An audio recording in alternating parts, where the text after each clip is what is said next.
Most Western love stories begin with a gunfight or a dramatic rescue in the pouring rain. This one began with an argument about a bull named Brutus and a woman who refused to say she was sorry. The year was 1888, Wyoming territory. The wind howled across the Bitterroot Range like it had a grudge to settle.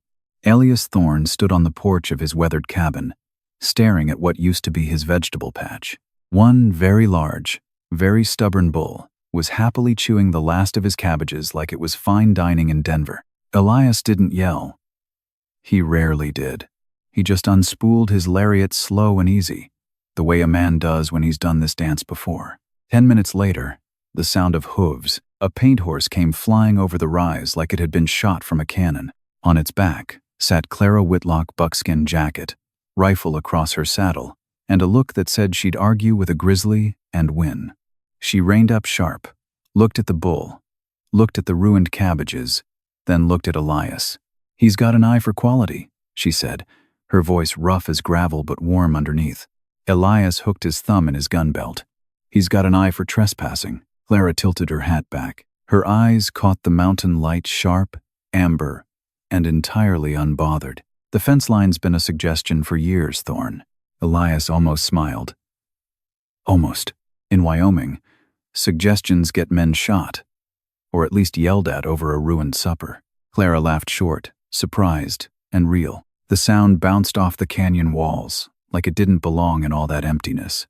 "You're a grim one, Elias Thorne." "I'm a man who likes his cabbage," he replied dryly. She sat there on her horse for a moment, studying him the way a rancher studies a fence that needs fixing. Then she swung down, roped the bull with practiced ease, and gave it a firm slap on the rump to send it back toward her land. That was the first time they met. Not flowers, not moonlight, just a bull, some cabbages, and two stubborn people who both thought they were right. But in the high country, where the nearest town was a hard day's ride and winter didn't care who you were, a good neighbor, even one who drove you half crazy, was worth more than gold. And Clara Whitlock, she was more than a good neighbor. To be continued. I'm so grateful you're here. And if you feel comfortable, please subscribe to the channel so we can continue our journey through the Wild West. That first meeting set the tone for everything that followed. Over the next months, the bull Brutus became a regular visitor to Elias's garden, and Clara became a regular visitor to Elias's temper. Each time the big bull broke through the fence line, Clara would ride over with the same half-smile, rope in hand. Elias would stand waiting, arms crossed, never raising his voice but never backing down either. One afternoon in late spring, after Brutus had trampled half a row of beans, Clara swung down from her horse and dusted off her hands. "He's got wanderlust, Thorne. Can't blame him for wanting better grazing." Elias looked at the damage, then at her. "He's got bad manners, and so does his owner, if she can't keep him home." Clara raised an eyebrow, clearly amused. "You fixing to shoot my bull or just lecture him?" "I don't shoot anything that brings me interesting company," Elias said dryly, "even if that company argues better than most lawyers in Cheyenne." She laughed again, that same short, bright sound that cut through the wind. "Careful, Elias. Keep talking sweet like that and I might think you're starting to like me." He didn't smile, but the corner of his mouth twitched. "Don't push your luck, Whitlock." They shared more than just a broken fence and a troublesome bull. They shared the same creek for water rights, the same worries about late snows, and the same distrust of anyone who showed up wearing a store-bought suit. When the big blizzard of '86 hit hard, Elias rode over without being asked and spent 2 days helping Clara patch her roof where the wind had torn it open. He worked in silence mostly, but when she handed him coffee so strong it could wake the dead, he took it with a nod. "You didn't have to come," she said, watching him hammer shingles. "Neither did you when that mountain lion tore up my shoulder last fall," he replied. "We're neighbors.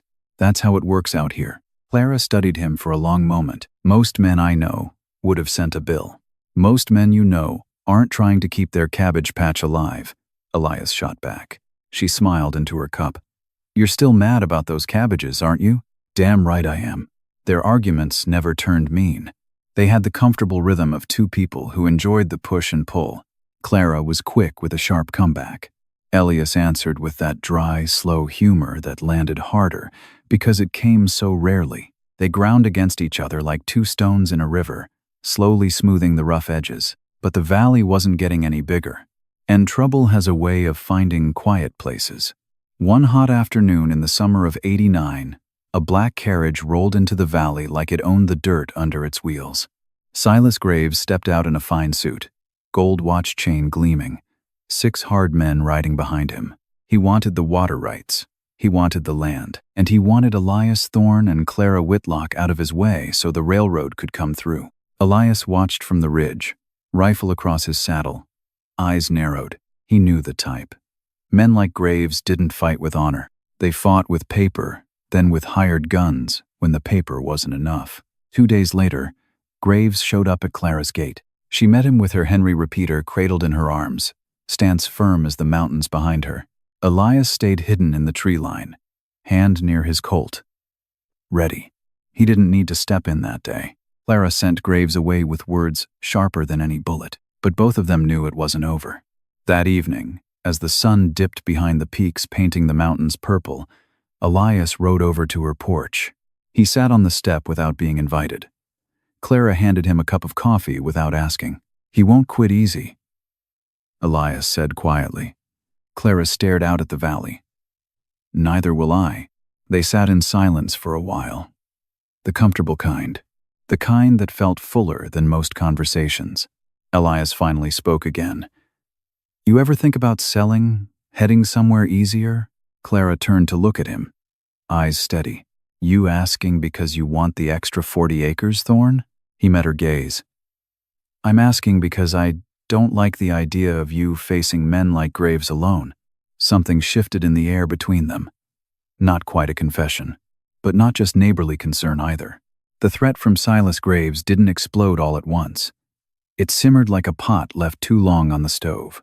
In the real Wyoming territory of the 1880s, powerful railroad interests and big cattle barons often clashed with small ranchers over water rights and grazing land.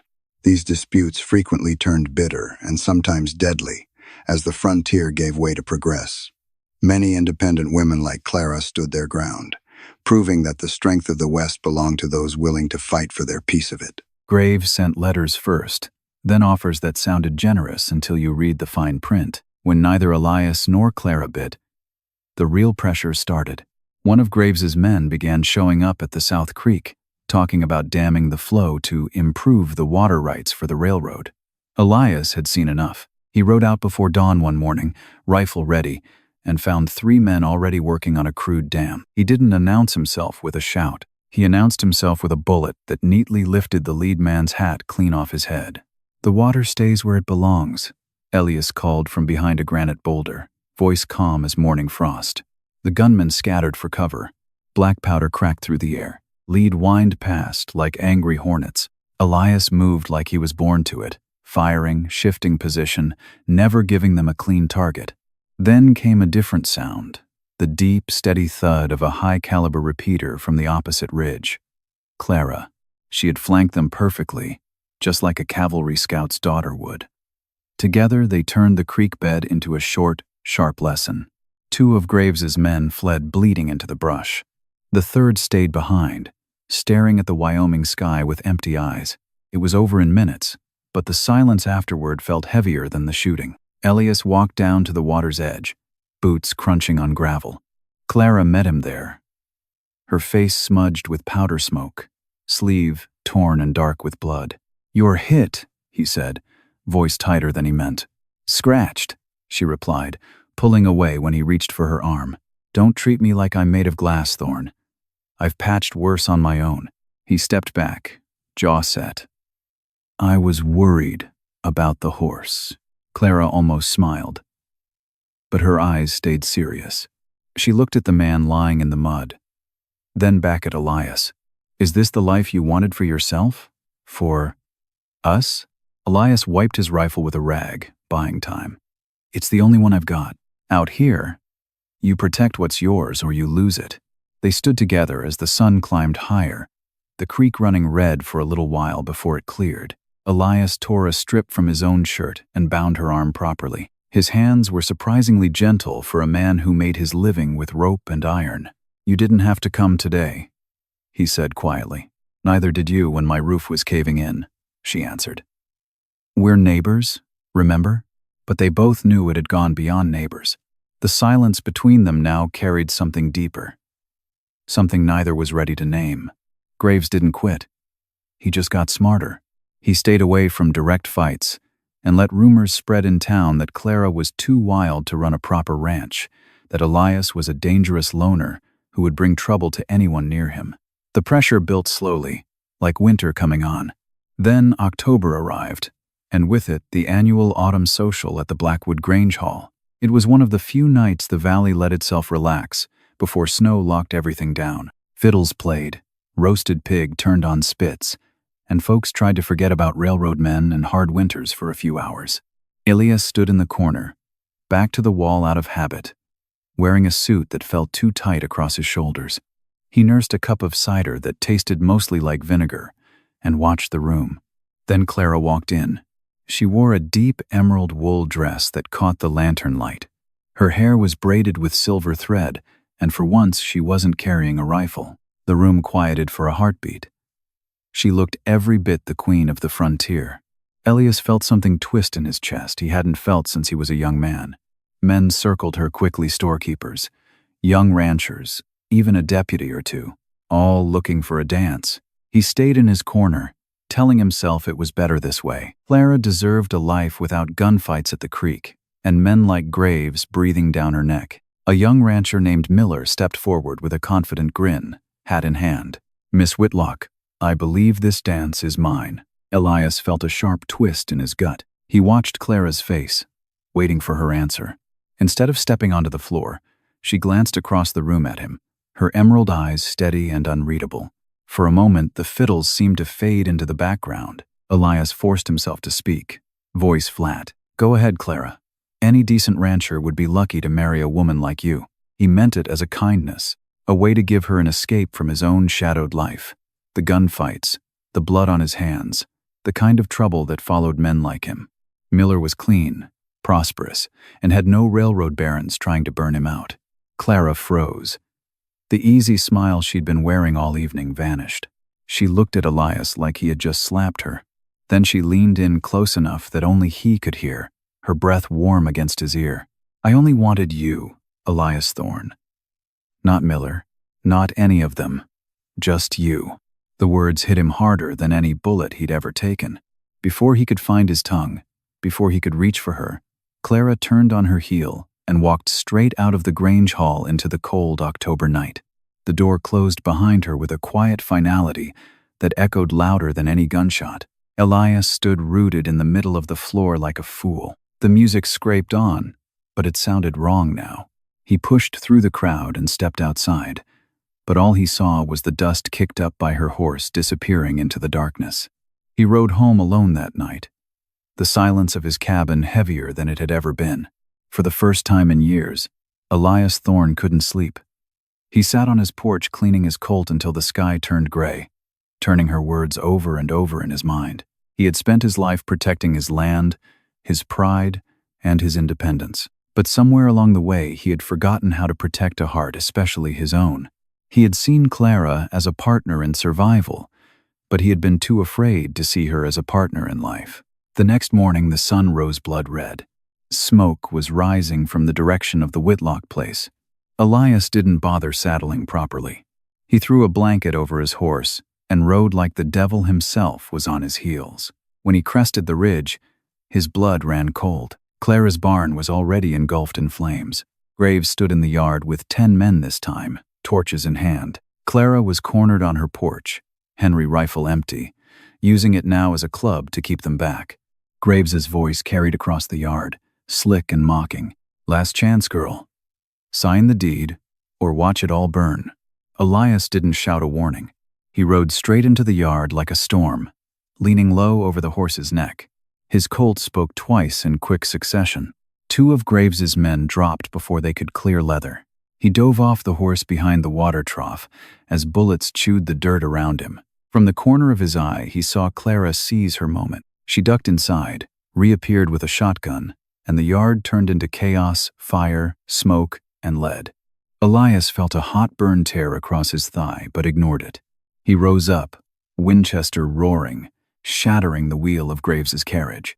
The man tumbled into the dirt, his fine silk hat ruined. The remaining gunmen looked at the fury in Elias's eyes and the defiance burning in Clara's. They decided Graves wasn't paying them enough to die that day. They mounted up and fled, leaving their boss coughing in the dust. Elias walked forward, Winchester barrel pressed against Graves's expensive vest. "The valley is closed for business today. Leave. Now. Or I'll plant you under that cabbage patch you tried to steal." Graves crawled away, broken, no longer the big man who had arrived in a black carriage. Elias and Clara worked side by side for the next 3 hours, hauling bucket after bucket from the creek until their arms burned and their clothes were black with soot. They saved the house. The barn was gone, nothing left but charred timbers glowing in the dark like dying embers. But the land was still theirs. Exhausted, they dropped onto the porch steps as the first hint of dawn touched the mountains. Elias's thigh throbbed where the bullet had grazed him, but he barely noticed. He looked at his hands, rough and shaking slightly from the fight and the fear he hadn't let himself feel until now. "I'm sorry," he said, voice rough. Clara stared straight ahead. "For the barn? For what I said at the social?" He turned to face her, eyes raw in the growing light. "I thought I was being noble, Clara, giving you a way out, a chance at a quieter life with a man who didn't carry so much lead in his shadow. But I was just scared that a woman like you could do better than a stubborn rancher who only knows how to fight." Clara was quiet for a long moment. Then she let out a slow breath. "You really are a fool, Elias Thorne." "I know," he admitted. A faint, tired smile touched his lips. "But I'm your fool, if you'll still have me." He reached into his pocket and pulled out a small, battered silver ring. It was simple, worn smooth by time, the ring his mother had worn until the day she passed. He had carried it for 3 years, waiting for a perfect moment that never seemed to come in Wyoming. "I've been holding on to this since before Graves showed up," he said, "waiting for a day when the shooting stopped and the valley felt safe. But I've learned something these past months. That day might never come. And I don't want to wait anymore." Clara looked at the ring, then at him. The hard edge in her eyes softened, melting into something warm and unguarded. A single tear slipped down her soot-streaked cheek. "You took your sweet time," she whispered, but there was no anger in it, only relief. She took the ring and slipped it onto her finger. It fit like it had been waiting for her. They didn't have a big wedding with fiddles and a crowded hall. A week later, they walked down to the same creek where they had fought side by side.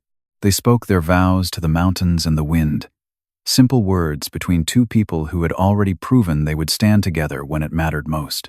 Life didn't get easier after that, but it got fuller. They fought Graves in court for 5 long years, trading papers and stubbornness until the man finally went bankrupt and disappeared from the valley for good. They rebuilt the barn together, stronger than before. They argued about fence lines and water rights and whose turn it was to mend the porch. But they always ended those arguments the same way, sitting together on that porch with coffee strong enough to float a horseshoe, watching the same mountains turn purple at sunset. The years rolled on. The 1800s gave way to the new century. Horses were slowly joined by trucks, and the old Winchester found a quiet place above the fireplace instead of in their hands. Summer of 1938.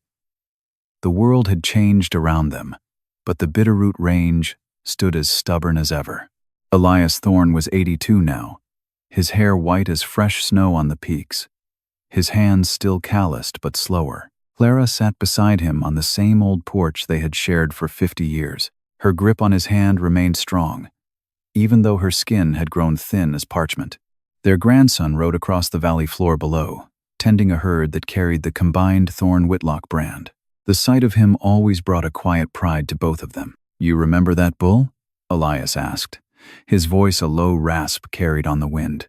"Brutus," Clara said with a soft laugh, "biggest troublemaker in the territory." "He was a trespasser," Elias grumbled, the old argument rising easily to his lips. "And he had excellent taste in cabbages," she replied, squeezing his hand. "Best thing that ever wandered onto your land, if you ask me."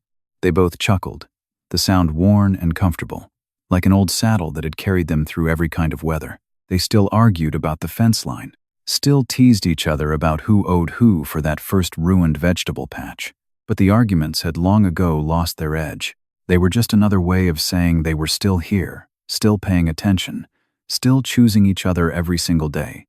Elias looked out across the valley they had bled for, fought for, and built together. I spent most of my life thinking I was a gunslinger. Turned out the hardest thing I ever did was learn how to say what I felt before it was too late. Clara leaned her head against his shoulder. You got there eventually. That's what matters. I only ever wanted you, Elias. The grim one who liked his cabbage and hated my bull. The one who showed up when the barn was burning and stayed when the fighting was done. They had lived a full life. They rebuilt after every setback. They raised children who learned the same code. Respect the land, respect your neighbor, and never be too proud to fight for what you love. The Winchester rested on the mantel now, a relic of younger, harder days. The real weapons had become patience, honesty, and the willingness to keep showing up. Elias turned to her, eyes still sharp despite the years. I'm glad I finally asked. Clara smiled, the same smile that had cut through his defenses 50 years earlier. I'm glad you finally listened. Took you long enough, old man. The sun dipped low, painting the mountains in deep purple and gold. The Wyoming wind moved through the valley, not howling this evening but whispering gently through the sage and grass. It carried the scent of home pine, earth, and the faint smoke from their stove. There were no more bullets, no more blood. Just the quiet satisfaction of a life well lived and a love hard earned. They had learned that respect wasn't given freely. It was built one repaired fence, one shared creek, and one honest argument at a time. Love wasn't a grand poem or a dramatic rescue. It was choosing to stay when the barn burned. It was sitting on this porch through every season, still finding new things to disagree about and new reasons to hold hands. Elias closed his eyes for a moment, listening to the steady rhythm of Clara's breathing beside him. It was the only music he had ever truly needed. The frontier had been tamed. The wild days were stories now, but the spirit of two stubborn people who refused to break remained. They were the bedrock of this valley. They had turned a piece of hard land and a chance meeting over a troublesome bull into something lasting. As the stars began to appear one by one in the vast Wyoming sky, Elias felt completely at peace. He hadn't just survived the West. He had found his home in the woman who chose to stay.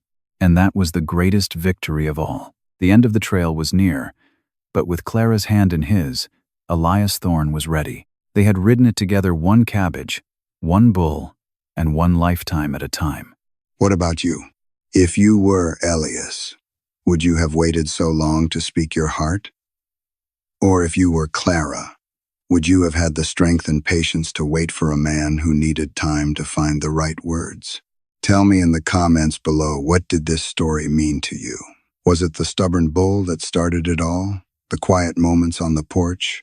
Or the hard lesson that love isn't always loud? It's simply choosing to stay when things get difficult. This story reminds us of something timeless. Real love in the West and in life isn't built on grand gestures or perfect timing.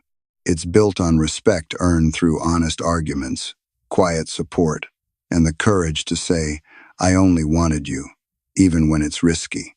Elias and Clara didn't just survive the frontier. They built something lasting because they chose each other every single day through fire, through fear, and through 50 years of ordinary, stubborn, beautiful life. If this story touched you, I'd be grateful if you'd hit the like button and share it with someone who needs to hear it. Thank you for spending this time with me today. I'll see you in the next story, out here on the trail.